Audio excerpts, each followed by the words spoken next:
What to do, everybody? Welcome back to the Cash It Zone, and we are back for a absolute banger of a fight night. We got UFC Fight Night Qatar going down Saturday, November 22nd, and don't forget, guys, this is an early card.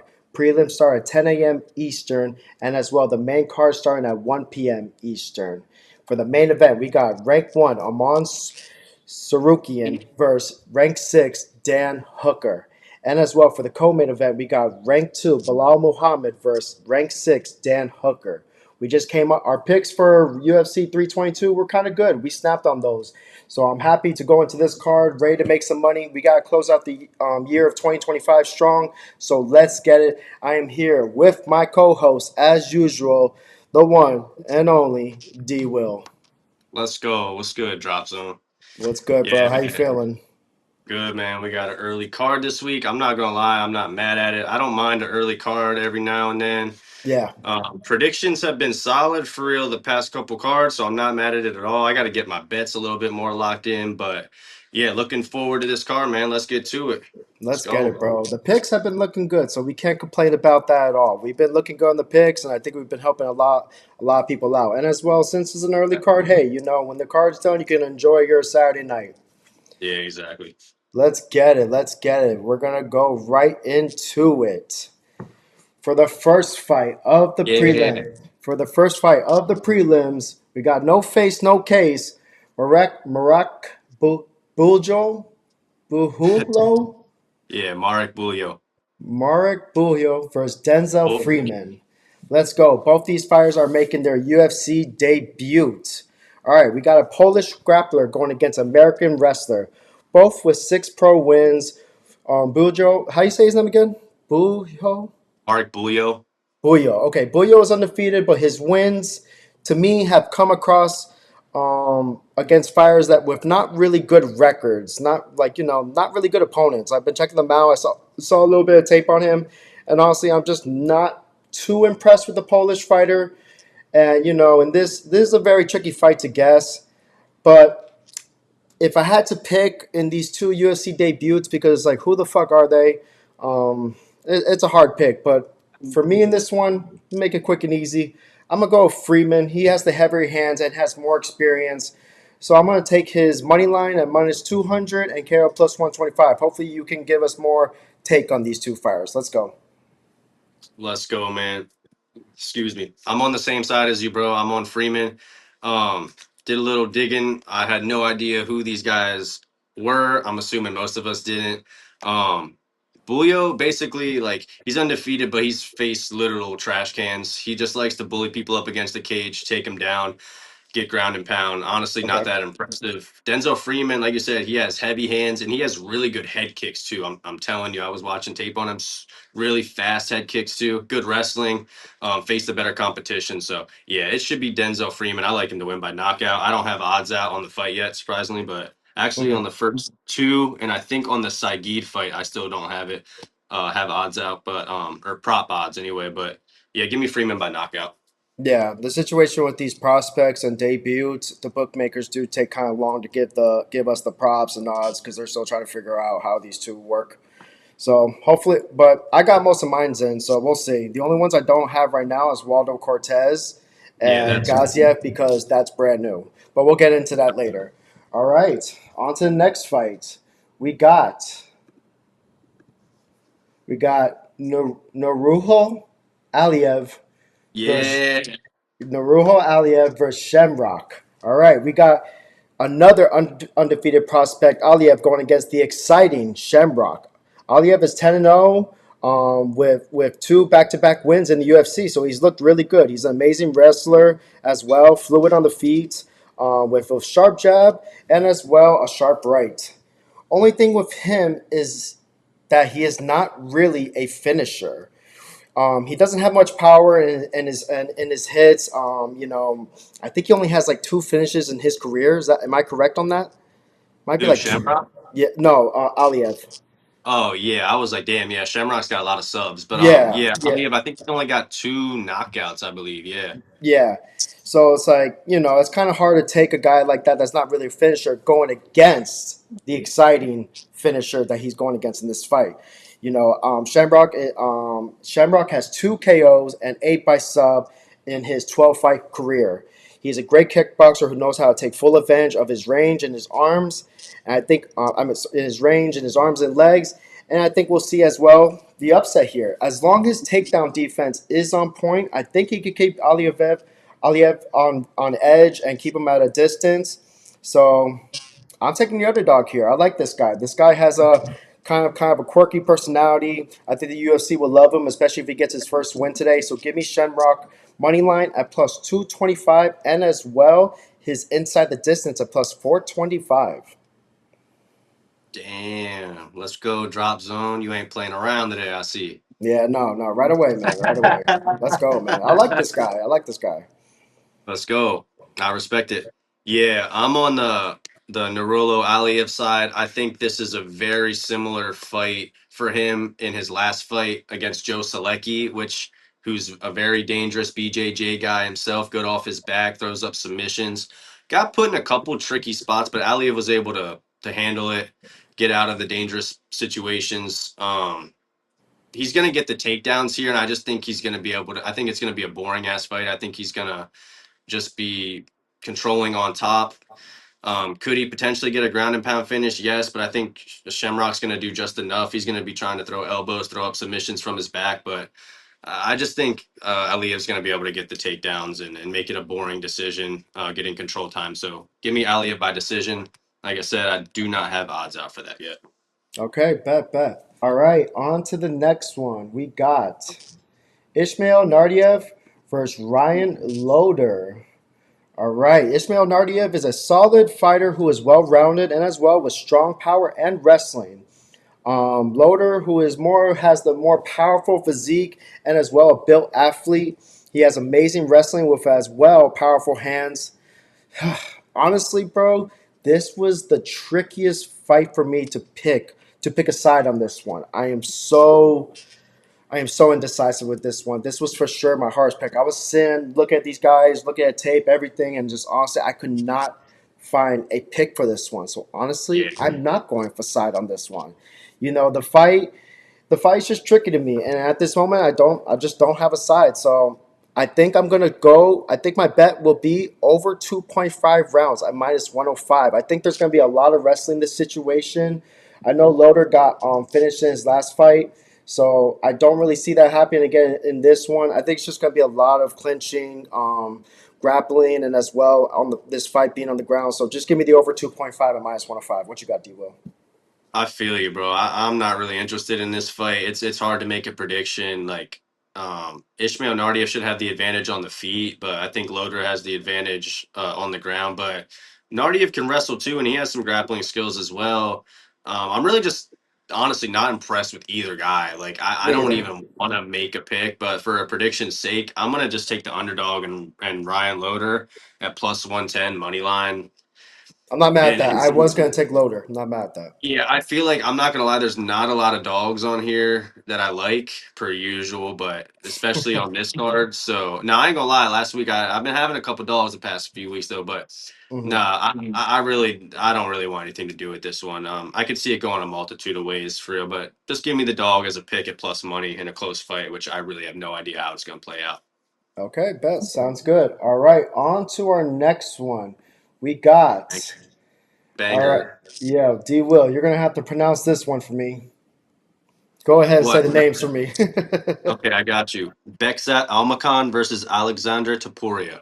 Yes, I know a lot of people come on these videos to see how I'm going to pronounce these names since I get ridiculed for it all the time in the spaces. So Yeah. I'm not going to embarrass myself too much on this video. So I'll let my Nah, boy like, D Will got and me. just a disclaimer, like to people that like might be tapping in that are new that might hear drop zone, especially even in the intro, like mispronounce a fighter. He knows ball, he's just not good at pronouncing names, so don't get Horrible. shit confused. Horrible. All right, let's get All right, started let's though. go. All right, we got the younger brother of Topuria going against the Kazakhstan prospect. Almakhan, with a great knockout performance against Katona, is a fast striker who likes to move around the cage and pick his shots. His power is underrated as well. Now, Topuria, though, is a crisp boxer with good power and very, very strong offensive wrestling. I think this could be a repeat of Almakhan going against Nurmagomedov. Honestly, the wrestling was honestly too much for him, and Nurmagomedov made that look too easy. I think he went 5 for 5 on his takedowns and landed over about 150 significant strikes. The fight was not even close, even though it went all 5 rounds. I think there's going to be a repeat of this, and the fact that Ilya Topuria is looking like he's in Qatar too, going to watch his brother fight. I just think he's not going to lose in front of him. I think this is Topuria written all over it. So give me Topuria and inside the distance at +200. Maybe find a sub or a ground and pound, but I just think this is going to be a repeat when it comes to Almakhan and that wrestling. So give me Topuria money line at -130 and inside the distance +200. Yeah, I'm not mad at that. This is gonna be a good ass fight. I think Bexat has the chance early to knock Topuria out. To be honest with you, we've seen Topuria; he's gotten knocked out before. Um, but after round one, I think it favors Topuria like all day long. Even in round one, like he just has to not get clipped because Bexat's got serious power, bro. He's only been to decision twice.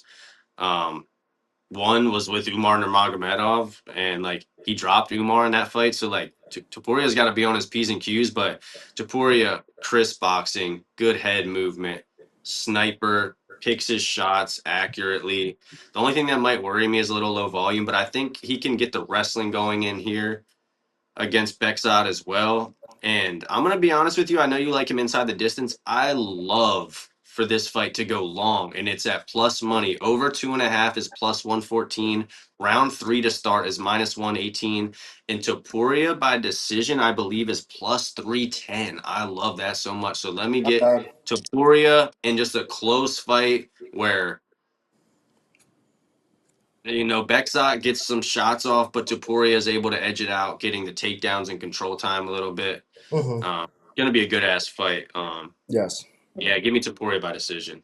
All right, let's go. I'm not mad at that at all, man. Let's go. Let's go. For the people that can't decide if it's inside the distance or if it goes the distance. All Let's go. right. For the next one, we got Abdul Sanctioned murder. Abdul Rahman versus Yakhyaev and Rafael Cerqueira. All right, I am going for my boy Cerqueira here. Psych. We're about to watch Bro, a I'm about to murder. punch We're about to balls. see a murder in Qatar. This fight is not even close. Oh, look at the doggy. Look at the doggy. Those mean combos. Yay! All right, for this, yeah, I think this is gonna be straight murder. I think you're 100% right. There's not much to say on this fight. It's gonna be Yakhyaev by finish all day. Yakhyaev is from Turkey, making his UFC debut. Very young fighter, 24 years old, undefeated, and is a -1600 against Cerqueira. You know, Cerqueira has fought 3 times in the UFC. You know how many he has won? Zero. And now 2 out of 3 of those fights, he has been knocked out in amazing fashion. Cerqueira is just not built for this light heavyweight division. He is probably the worst light heavyweight fighter in this division, if I could say at this very moment. I mean, to come into UFC and not have a single win, that's pretty bad. I mean, yeah, he's getting cut for sure. I wouldn't be surprised if he gets cut before he even leaves the arena today. So I think it's a good day. Give me Yakhyaev by KO at -175. Reason why I'm saying is I would take and his I would say his inside the distance, but it's -750, so we can't pick that. So give me Yakhyaev by KO at -175, and I believe by the time this the card starts that it will be touching at least -225 to -250. What you got, Devo? Abdul Rahman Yakhyaev, round one. Next fight. Next fight. Let's go. That's it for real. That's it. I swear to God, dude, it's that simple. No, All right. I'm trolling a little bit, but like, well, I'm not trolling, but I was just fucking around. Nah, yeah, it should be like, I think Abdul's gonna knock him out probably within a minute or two. So Okay. like this should be like I don't really need to talk about it too much. I could have just left it what I said in the beginning, but yeah, Mhm. round one -170, round one knockout plus. It is plus money for round one knockout. A sneaky spot you could if he man he could go in here and shoot a takedown and get a submission, a good plus money as well. But Yeah, he I has think 3 by submission. he doesn't even need to. He just not just go march forward, dude. The dude got a 30-second knockout in his last fight on Contender Series. That guy's better than Cerqueira, so just go out there and do that. He'll be fine. He's gonna, and this is what Tsarukyan should have done. Apparently, he had an ankle injury, but that shit really fucked me up getting a third round finish against Eric McConaughey. He should have got him out of there early. Abdul's gonna handle business early, no Yeah, question. yeah, no, 100%. I think it's not even gonna be close. Let's just move on. On to Yep. the next fight. For the next fight in the flyweight bout, we got rank 7 Alex Perez versus Asu Almabayev. All Yeah. right. All right, so Alex Perez has been off for about a year and a half from the UFC. I think, and he is now making his return. Was it? I need to ask you this: was it due to that leg injury he had in that Tyara fight? Yeah, it was, right? Yeah. Okay, just wanted to make sure of that. All right, so Almabayev comes into the fight with a lot of pressure. He has a great wrestle boxer approach, and makes him very dangerous. He throws a lot of pressure into his opponents. But don't get it twisted with Perez. He is athletic, well-rounded, and as well a very offensive, skilled fighter who is a dog in literally every fight. I honestly think, and I don't care if people don't agree with me, I honestly think he could have beat Tyra in that fight if he didn't mess up his leg. He won round one to me. He did with the striking. I think he had a very good chance in winning that fight. And the losses that Alex Perez has lost to his last losses were against Mokaev, an amazing fighter, Pantoja, the champion, one of the best champions ever, and as well Figgy. You cannot count out Alex Perez. He does get wins as an underdog, and guess what? I'm taking the underdog here and holding his ranking. Perez is a dog. I like him. Don't get it twisted, though. He has lost to very, very good opponents. Give me Alex Perez at plus 168 and by decision at plus 385. Damn. Yep. Yeah. Yeah. No, I'm gonna lie. I was watching extra tape on Perez and like, bro, even in his losses, like he doesn't look bad, and like Never. He never looks bad. and like I'm a big Asu Amabaya fan. He's in my top like 15 favorite fighters. I'm not gonna lie. I just like he's not that exciting, but like I just like his game. Like he's a good wrestler. He's gonna chain wrestle. He has decent striking too. But yeah, Perez is a dog. I just don't know where Perez is at. Like after that injury and the long layoff, and Mm-hmm. Almabayev just picked up a big win against Jose Ochoa, I believe, who's a really dangerous striker. Mm-hmm. Um, so like I know Perez does have heavy hands, and he has good wrestling too. Against Tyra, he was able to get some reversals on the ground, and like man, yeah, I got I you second almost guessing. no, it just hurts me because like I almost want to like pick Perez as a dog, but I can't. I just don't know where he's at after that injury, but Mm-hmm. it's gonna be a close fight. I like maybe like ah shit. I was gonna say to be safe, play like Asu spread in a parlay, but that's gonna be crazy, like minus 400, which is ridiculous. But I do like this fight to go long though. But yeah, I ain't gonna lie. I'm gonna give it to Asu, but it's gonna Mm-hmm. be a close one. I think he gets the wrestling going just enough. All right. No, not mad at all, man. Not mad at all. Let's go on to the next one. All right. We got in the Go, welterweight bout, please pronounce this one. I just Nicholas. want to hear it. Okay, Nicholas Dalby versus Saigid Izagakhmaev. Izagakhmaev. Izagakhmaev. All right, I'm just gonna call him Kamaev in Oh this one. no. Jesus, man, I don't even want Yeah. to attempt these. All right, we got a former one. We got a former one championship star making his debut against the veteran Dalby. Now, I don't know if this is a fact or not, but is Dalby one of the oldest UFC fighters right now? He's Yeah, he's 41 40. years old. Yeah. It's pretty up there, but this is a very, very tough challenge ahead of him. I know he does begin his wins as a dog sometimes, but in this situation, I just don't see it. Smart man. Kamaev, is a longtime teammate of Khabib as well too. If you didn't know, and Islam, he has very good striking, moves around the cage very well, and throws a lot of combination with power. And his cardio is just up there. When you train with the Khabib camp, those guys' cardios can go on for days. He has the huge upper hand here. I honestly think this line should be a little higher, and I think it will be by the time fight time comes. I love Dalby, but I just think it's time, to take off the gloves and just put him down, man. You had a great career. I like the Danish Dynamite, but not in this one. Give me Kamaev at minus 300 and as well by decision at plus 150. I was going to take us inside the distance, but I think Dalby will go out in style in the sense of like not getting finished. All Would you right, like let's go, man. I'm also on the Saigid side. I think he's gonna run through Dalby. I'll be honest with you. I think he can do just fine in the striking, pressure forward, land some heavy shots. If the striking isn't going his way, he can mix in the takedowns to where I think he could potentially find a submission if he wants.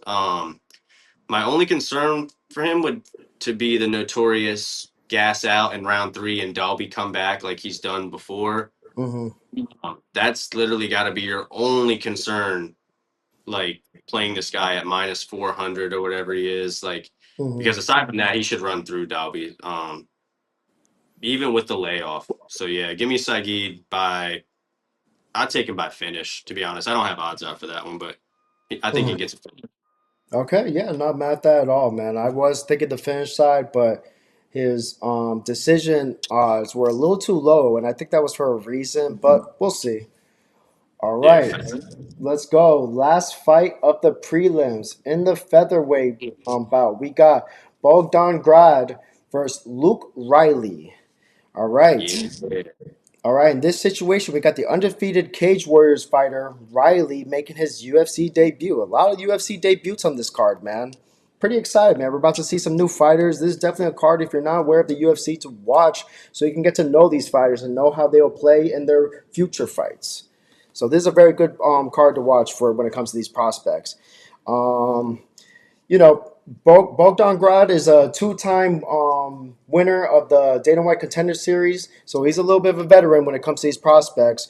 Grad is a very good kickboxer, tends to leave him, but he's a very good kickboxer. But my problem with Grad, and I've always had this problem with him, is that he tends to leave himself wide open when it comes to those strong overhands and as well spinning attacks.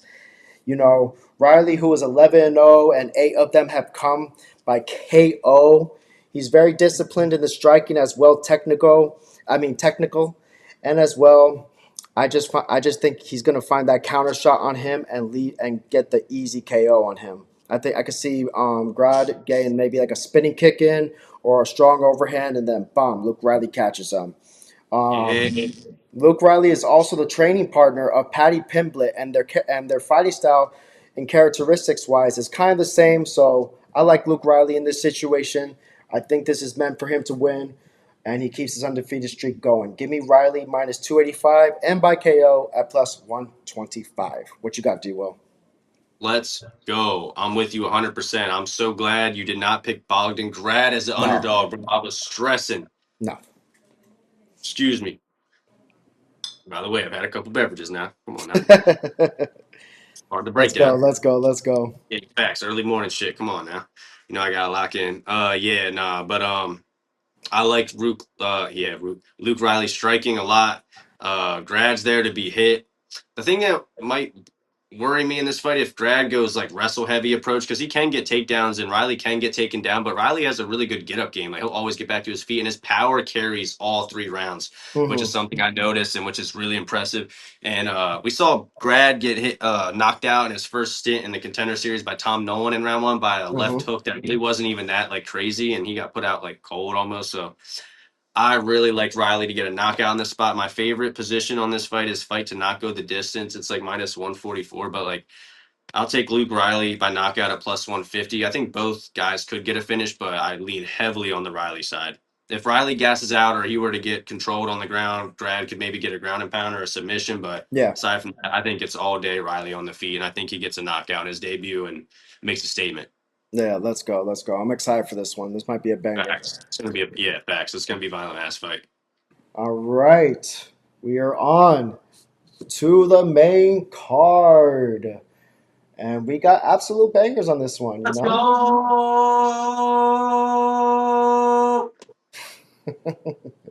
All right. Thank you for that, D Will. I All got right, for our first fight in the main card, we got the flyweight bout. Tagir Ulanbekov versus yes. Kyoji Horiguchi. Did I get that right? Close enough. Close enough. All right, I'm gonna call him Kyoji for this one. All right. A lot of people are excited for the return of Kyoji. It's been a long time. He's been off from the from fighting for about 10 years now, close to a decade. Away from the UFC. This man even fought Mickey Mouse. This guy even fought Demetrius Johnson, one of the best ever. I mean, he is. Bro, he's got a win over Manel Cop. Shit, there you go, man. There you go. People are excited for this return. People are excited for this return. But the only problem is that Yeah, hell of a drop. he has a tough challenge ahead of him. Yes, he does. He is going against the ranked 11 Tagir Ulanbekov. The confidence is high of Kyoji, and I know a lot of sports bettors are taking him to get his first win back into the UFC. But against Ulanbekov, I just think this is not going to be the way certain people are going to want it. So personally, I got Ulanbekov in this situation. I think the pressure on his grappling is going to be absolutely too much for him. I think the layoff is as well too much. I just can't take somebody who's been gone for over 10 years to get the underdog win. I think Ulanbekov is going to drag him all through the rounds and as well make him suffer with that top control game and that ground game. Give me Ulanbekov minus 195, and I think he gets the sub at plus 450. What you got, D-Will? Let's go, bro. I don't know if you can zoom in, motherfucker. That shit says to gear by sub plus Let's go. 490. Let's Yeah, go. Horiguchi can be taken down, bro, easily, and he has good takedowns himself. He's got really fast hands, good striking. Hmm. That's where he'll probably have the advantage, if anything. But bro, Yeah. being off for so long, and then especially at the UFC level, and then Tagir Lembekov's no slouch. He can strike. He has good teep kicks up the center. He's going to keep his range. Ultimately, he's going to get the takedowns, and I really do feel like in a scramble situation, he's going to find his neck. I have a really weird feeling about it. I think he's due for a sub. I think this is the perfect time to get it against a guy Yes. coming in from a different promotion, even though he's been in the UFC before, I know, but it's been 10 years. But we all know how this shit goes. I know he's a popular underdog too, but nah, I'm going with Tagir. I think he locks up the sub. If not, I think he gets the control time and gets the decision win. But I'll take Hmm. his sub plus 490 on FanDuel. I love that price. That's a crazy price. So let's go. Yeah. Oh yeah. All right. All right. On to the next one. We got Shamil Gaziev going against now Waldo Cortez Acosta. Sorry about the image, guys. This switch up just happened last minute.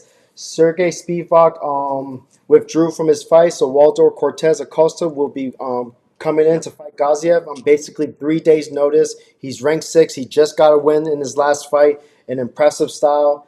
I'm so glad I didn't have to do pointless research on Spivak, so let's get it. All right.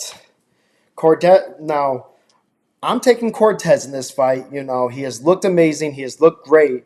But all I'm hoping for in this fight is that the taking this fight on 3 days nose is not going to be too much for him because 3 days nose is very, very, very, very short. And Gaziev is for sure going to be ready. Cortez is now fighting for his 5th time in 2025. Which is very impressive as a big man. The lines are not fully out for this one yet. It's hard to really give info on this one. I gotta give it the better striker is for sure Waldo Cortez Acosta, and based off that, this fight stays on the feet, in which I think it will. I think Cortez Acosta will get the win. Like I said, I just hope him taking this fight on 3 days notice is not going to be too much for him because Gaziev will be ready and he will be implementing a lot of clinching, and that could give him the advantage. But I'm gonna just take it. I'm just gonna keep it smooth on this one. Give me Cortez money line at minus 160, and I do think this fight goes to decision. I was thinking KO at first, but like I said, Gaziev has went through a full training camp, so I think he'll be ready. So Cortez money line minus 160 for me. What you got, D Will? Let's go. I'm on the Waldo side too. I'm done fading this guy. Um, he impresses me every time he goes out there, and he always overperforms, in my opinion. Um, 3 days notice, bro, ain't no problem. I don't think it's a problem. Like the only worry I would have is his eye. It's only been like a little bit over 2 weeks to make sure his eye's okay from that eye That's poke. true. But aside from that, I know he has an 18-hour flight, so like it's gonna be a lot of shit It's going a on. lot, man. It's a lot. We can't It's a, overthink it's a that. lot, but we're talking about heavyweights. You know what I mean? So it's like, and he just fought 2 weeks ago, so he's like he's in shape. They're both big boys. Like cardio, I don't really think is going to be an issue. I think Waldo's going to do what he does best: stick on the outside, stick and pop, land the more volume. I don't think Shamil's going to be able to take him down here. He was planning for Spivak, and these guys were booked, I think, 2 or 3 times before, and it fell through. So he was preparing for a primary grappler, and you're not getting that here. Man, this guy's got good takedown defense, so yeah, I'll take Waldo. I don't have props, but his money line on FanDuel is I think -170. I think he gets it done. I like him round 3 or decision though. I think it goes a little later. Yeah, I think grabbing his money line now would be the best option because I think it's for sure going to go higher in the favorite if you don't grab it now. I think by the time fight night starts, I mean fight day basically, he will be like around -180, -190. That's what I'm going to take my guess at of where he'll be at before the fight starts. All right, Hell yeah. on to the next one. We got Jack Hermansson versus Mick Tibek Orolbai. All right. Now Yeah. Orolbai is the real deal in just the 4 fights he's had in the UFC. The way he mauls his opponents, those nasty combinations, and very well his top control just makes him very very dangerous. I've always liked this guy Orolbai. I even thought he won that fight against what was that guy's name? The What, short Rebecca? wrestler, Rebecca. I thought he won that fight honestly, even though Rebecca caught him really good in the eye, so the damage was probably on his side a little bit. That's crazy. Um, Jack Hermansson has as well good top control, very good distance striker, but I got to give the edge to Orolbai. It's hard to fade him in this spot. Hermansson took a nasty KO by Rodriguez in his last fight, and I still don't think he's gonna. I don't think mentally he's recovered from that, especially when you're going against a finisher like Orolbai. So I think, but either way, I think this fight goes to the distance. I think Orolbai money line is my move, but I'm going to take his decision at +170. What you got, bro? Yeah, so this is an interesting one because Orolbai is going up in weight to 170, and Jack True. Hermansson's dropping weight to go to 170 for the first time in his career at Yeah, this know that. age, bro. I'm not gonna lie, that's a red flag to me. Like he's trying to Good point. revamp his career after that brutal KO loss to RoboCop, thinking that he's gonna bully these guys at 170, and I don't think it's going to work here. He's well rounded. We know he's a veteran of the game, but I think Mitabek's going to implement his game plan. I like his. I don't mind his striking either. Um, some of his IQ is a little bit questionable in the feet. Sometimes he rolls and he moves towards the power side of people, but regardless, he's gonna just mix in combinations to shoot his takedowns and get the takedowns. And I think eventually, if he doesn't get him down within the first couple attempts, which I think he does, eventually he's gonna get him down. And I think he's just gonna be able to do work from there. Give me the guy with the lighter man skill here, going up in weight. I think Orolbai could find a submission or get control time on the ground for 3 rounds. So give me Orolbai. Um, yeah, decision or submission. All Let's right, go. no problem. Very good points on that. You said a lot of stuff that I didn't even know. All right, on to the next one. We got ranked 9 Volkan Oezdemir going against Alonzo Menifield, who is a ranked 14.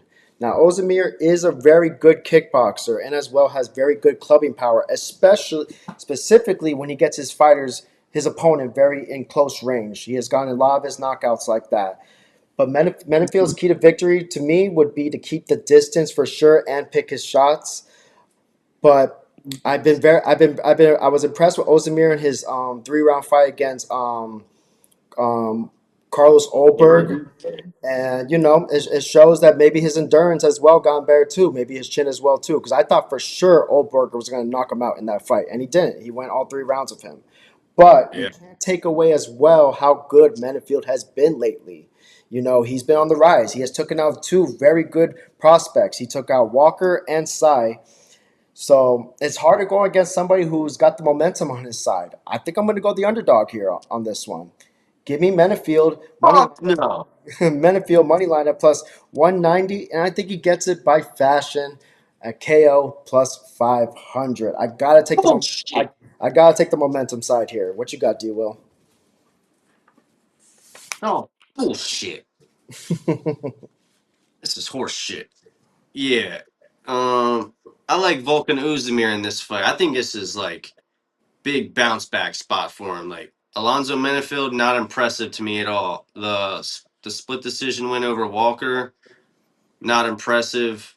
Um, the win over Umar Sy was like I bet on Umar Sy, but it wasn't even that impressive. He was just stuffing takedowns. He was just like he didn't really have to do that much. I don't know what Umar Sy was just like hugging him up against the cage. Like Uzdemir, strong leg kicks, big power in his hands.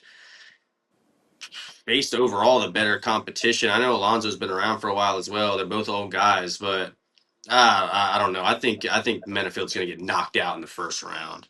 Give me Oezdemir by knockout plus 150. I don't know what round one is. I don't have it up right now, but I think we get violence in this spot. I like the under 2.5 as well. I think Menifield better plan to wrestle. If he doesn't, he's getting his head fucking kicked off, probably punched off, but We'll still, see. We'll see. We'll see, yeah, man. yeah, Yeah. yeah. You don't you dare bet on Menifield in this spot. We'll No, see. I'm playing. Maybe This spot. Respect it. Let's go. maybe when I put out my official predictions, maybe You I'll switch think it up. you think we get violence though, right? You think it's a finish? Yes, I do think there's a finish. Okay, yeah, I agree. I really like the under 2.5 in this fight. All right, bet. All right, on to the co-main event. We got rank 2, Bilal Muhammad going against rank 6, Ian Machado Garry. I'm excited for this fight, but I already know how this fight is going to play out. Like I'm excited for the matchup, but at the same time, I just already know how this is going to play out. We got Let's an hear. amazing, we got an amazing striker going against a nonstop wrestler. Like I said, I don't expect this fight to be the most exciting. I think there's going to be a lot of clinching in situations where the fighter will like to change the pace of the fight. Um, Even though others say otherwise, I think this line should be a lot closer as well. I don't think Ian Machado Garry should be an over minus 200 favorite against Bilal Muhammad. Bilal Muhammad is still a great fighter.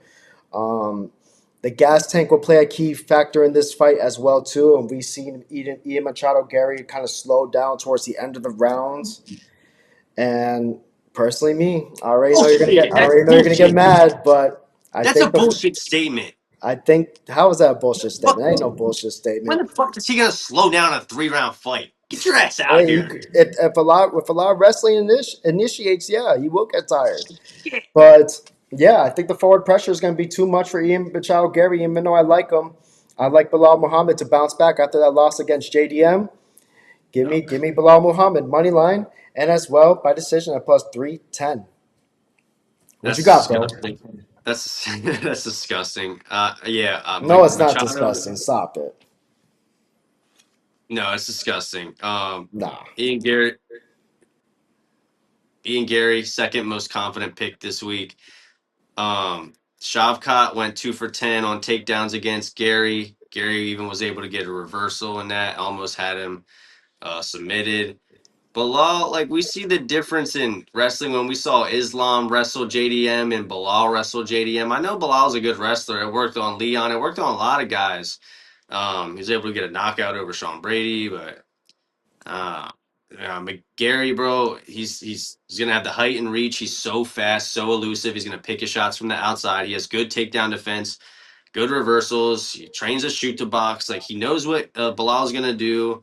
I don't think Bilal's gonna control him on the ground. I think he will probably get a takedown or two, but like look how close the shot. I mean, I feel like the Shavkat fight was close, and I think Shavkat beats Bilal. And Bilal's 10 years older than Ian Gary. Like I don't know, dude. What's he gonna do? Win and then what? Like he's gonna want to fight Islam for the bet. Like I just don't see the We'll whole see. deal with it. Like yeah, like just I like Ian Gary by decision minus 105 a lot, like a lot. And I do like the over 2.5, but it's juice. But I think it does go all three. But yeah, give me Gary. Let's go. All right, sounds good, man. Hey, I know you're not happy with the pick, but man, I think Bilal Muhammad No, bounces these are the back. picks that you're right on. That's why I'm pissed. I'm not disrespecting your Yeah, knowledge of the I sport. mean, to I'm be just honest, like, I know I have back-to-back underdog coming up, but honestly, out of the two, definitely Bilal Muhammad is more my favorite to win than Menifield for sure. Just giving you a heads up. damn, well But that's even worse. But okay, go ahead. Last fight, brother. Let's get it. all right, all right, we have made it, guys. We have made it to the main So event, and we are due for a banger. we got rank 1 Arman Tsarukyan going against rank 6 Dan Hooker. Now this is a banger. I'm excited for this one. I think this one's going to be way better than the co-main event. Facts. Tsarukyan is coming off an 18-month layoff and is fighting a for sure a fan favorite who was always a dog in a fight and as well never disappoints at giving the fans a very good fight. He will be looking to pull off the upset and shock the world once again, but unfortunately, in this situation, I do not see that happening because Tsarukyan is him. To 100% get a title shot against Topuria, he needs to get this win in absolute fashion. And with everything that's been going on in his career, he's been put to the side, messed up a lot of chances of getting a title shot. And I think in this situation, this is where he has to make it happen for sure. And as well, against somebody who doesn't implement the wrestling that much, he's going to be looking for sure to do everything he needs to do to get the win and use everything that he does as an advantage to get it in great fashion. Tsarukyan is wrestling is just so good. He is so good with the single leg, so good with the double leg entries. Dan Hooker as well does have a 78% takedown defense, but Tsarukyan is just going to make it look so easy. He's just that good. His IQ and conditioning is going to give him the advantage as well to end up finding the finish. So my situation was, how do I find what prop do I take? Because he could get it by sub, he could get it by ground and pound. I think it's going to beat by either one of those, but it's hard to pick against Dan Hooker, who has very good endurance and doesn't get finished like that in fights when it comes to like getting punched or strike. But I could definitely see him getting subbed. But that's not going to be my pick. My pick for this one is going to be for plus money, Tsarukyan round 1 or 2 at plus 180. I think he gets it done quick. So that's my pick, man. And Tsarukyan is my favorite to win this card. I don't see Tsarukyan losing at all. Tsarukyan all day, round 1 or 2 plus 180. What you got, bro, to end us off? Let's go, Drop Zone. I agree with you 100%. I am also on Armin. He's my most confident pick of the week inside the distance. Little sneak peek, nothing crazy, but I got a 2-unit play signaled over in the premium channel of what's the next bet Now to what's the next bet? on on Armin inside the distance at minus 145. Let's break this down very quick. I'll make a long story short. We got a guy that wants to get a title shot, and he fumbled it against Islam. Islam beat Dan Hooker in round 1. Armin has similar skill sets to Islam. I know I'm not even doing MMA math, but Armin should really go out there, implement the wrestling, do work on the ground, and get Dan Hooker out of there within the first 3 rounds. I like him to win also in rounds 1 or 2, but I'll even add a third round in there at plus 120. Yes, keep it Um, to safe. be, to be even safer, though, if you want to lay the juice at just inside the distance, he's got 5 rounds to find the finish at minus 145. I still think there's value in that too. I Hmm. just don't think there's a world where Hooker survives 5 rounds against a motivated Tsarukyan that's looking for a title shot. So Yeah, give me the favorite by finish in the main event to close out. Hopefully, what's a banger of a card where we get a lot of violence. a lot of Let's violence. go. Let's go. And that is our breakdown of UFC Fight Night Qatar. And guys, we know you guys have been asking for it in the comments. We finally did it. But wait, Shout out to my there's boy D more. Will. He made it happen. We have a parlay for you guys. All right. D Will, do me the favor and tell me what is on that parlay and what we got to give to the people. Let's go, Drop. So yeah, so from now on, we're gonna be adding a parlay at the end of every video. You guys been asking for it. It's only right. Also just makes it a little bit more fun. But fuck the fun. Let's make some money here. I got a Let's make some. 3-legger for y'all. Yeah, I got a 3-legger for y'all. It's plus 354 on FanDuel. 3 legs. First leg is Abdul Rahman Yakhyaev to win in round 1 by Easy. either method, just to win in round 1. Leg 2 is Luke Riley and Bogdan Grad fight to not go the distance. Love it. In leg 3, to top it off, is Armin Tsarukyan inside the distance. 3 legs plus 354. Lock it in. Let's get this money, man. I Let's cash. honestly, this is the first time hearing it, and I absolutely love it. I think I honestly, love this. I love the chances. honestly, the only sweat is if Yakhyaev doesn't do it in round one. But Yep. I think it's a banger. I think we got a winner for the first time for the people, man. Yep. Let's go. Let's cash this, And what man. were those odds again? Plus 354. Plus 354. Whew, that sounds so free. All Let's right, go. Fight for it. Let's get we it. got you guys the parlay, and looks like we are all done with this video. Thank you guys once again for tuning in. Please do not forget to like and subscribe. We are going to be doing this every single week. There will not be any UFC next week, but we will be back for UFC 323, and we're going to absolutely kill it for that one, because you know pay-per-views are our bread and butter. But like I said, thank you guys for joining once again. Thank you, D-Will, for co-hosting and being here with me, breaking down this entire card. Let's make some money on Saturday. Don't forget this is an early card. Let's get it. UFC Drop Zone, the real D-Will in the cash zone, and we out. Much love, brother.